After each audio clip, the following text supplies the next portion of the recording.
Years ago, many years ago, in fact, in 1972, I was sitting at my desk at about 4:30 in the morning at the headquarters of the Commander-in-Chief of the United States Pacific Fleet, arranging the information that had come in over the last 24 hours into a logical order so that we could prepare a briefing for the Admiral and his staff, which would take place later that morning. Among the papers I found on my desk was a document entitled Operation Majority, and it was not the entire paperwork involving this operation, but was merely a synopsis of the operation and projects contained under it. One of these projects was called Project Red Light. The purpose, according to this document, was to back-engineer captured extraterrestrial technology for adaptation into the United States space program. Now, I have since come to believe that the extraterrestrial portion of all of this is nonsense, but that the technology is real.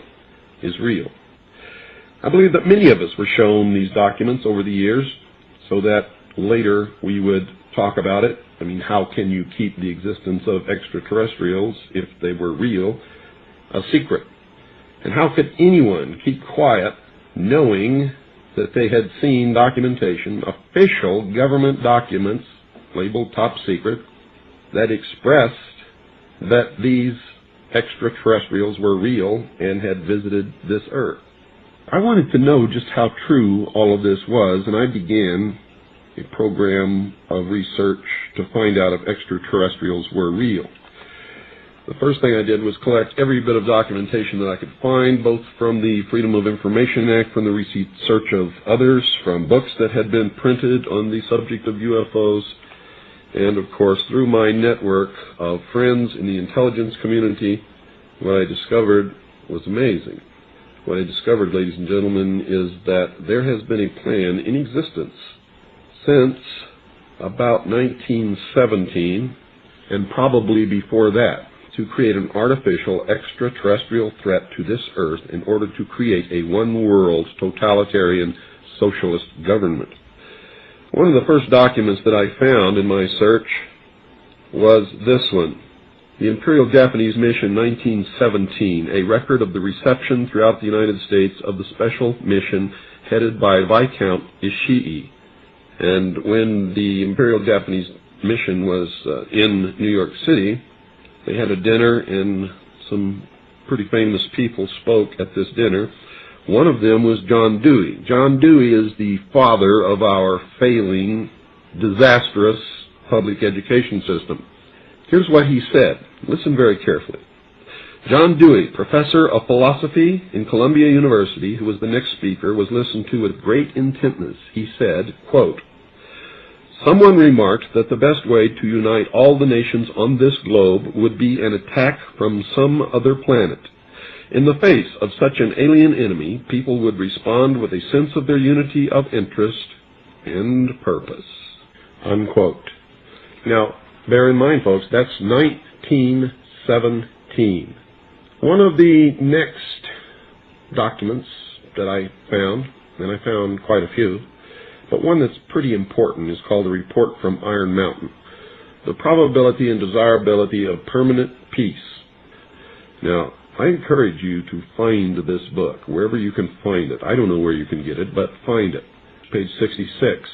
Credibility, in fact, lies at the heart of the problem of developing a political substitute for war. This is where the space race proposals, in many ways so well suited as economic substitutes for war, fall short. The most ambitious and unrealistic space project cannot of itself generate a believable external menace. It has been hotly argued that such a menace would offer the last best hope of peace, etc., by uniting mankind against the danger of destruction by creatures from other planets or from outer space. Experiments have been proposed to test the credibility of an out-of-our-world invasion threat. And it continues on another page. Nevertheless, an effective political substitute for war would require alternate enemies, some of which might seem equally far-fetched in the context of the current war system.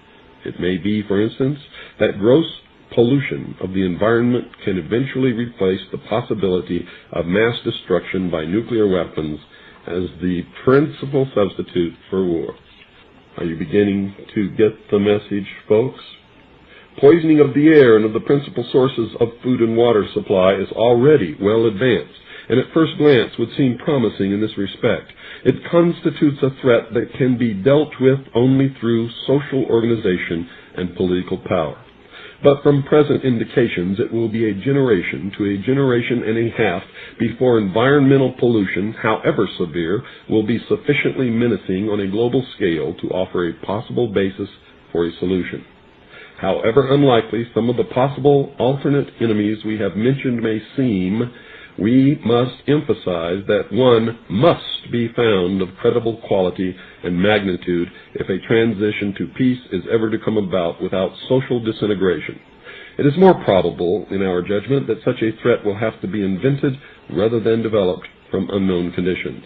Ladies and gentlemen, they have created so many alternate enemies in order to bring about their one-world totalitarian socialist state that we don't know which enemy to believe is real or is false, or whether to just toss them all out on their ears.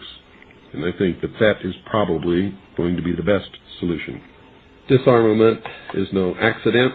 All of these bills in Congress to take away our weapons is no accident. The intentional environmental pollution of our lakes, rivers, streams, oceans, forests, everything is no accident, as you just heard. These things were planned many, many years ago.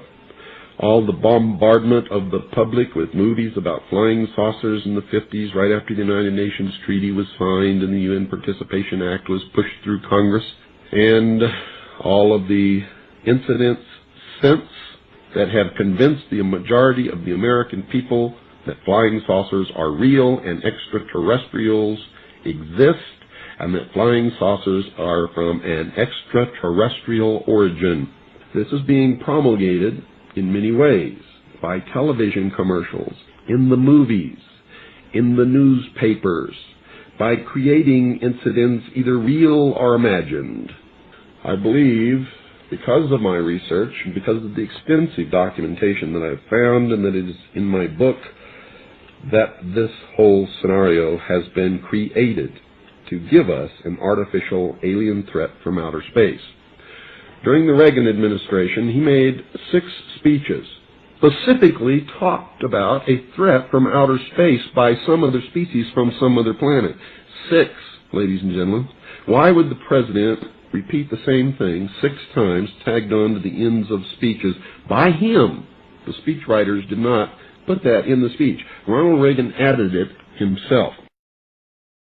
Perhaps we need some outside universal threat. I occasionally think how quickly our differences worldwide would vanish if we were facing an alien threat from outside this world. This was a powerful suggestion to implant into the minds of the people of the world that there really is a threat from some other species, from some other planet to this earth. Now, you people out there have been ignoring the UFO phenomenon for too long. It has all the earmarks of the most successful, most sophisticated mind control operation in the history of the world, and you are ignoring it. What better way to implement a plan to bring about a one-world government than to create the possibility in the minds of the people of the world that we are being threatened from some other species, from some other planet, and do it in a way that if anybody questions it or challenged it or wants to talk about it publicly, that they are ridiculed. And the ultimate goal is to make the earth look very small, to present the people of the world with an external threat to this earth, a superior race from some other planet, vastly superior to us in intellect, philosophy, and technology, in order to cause the dissolution of nation states, the dissolution of all existing religions, and the formation of the world totalitarian socialist government.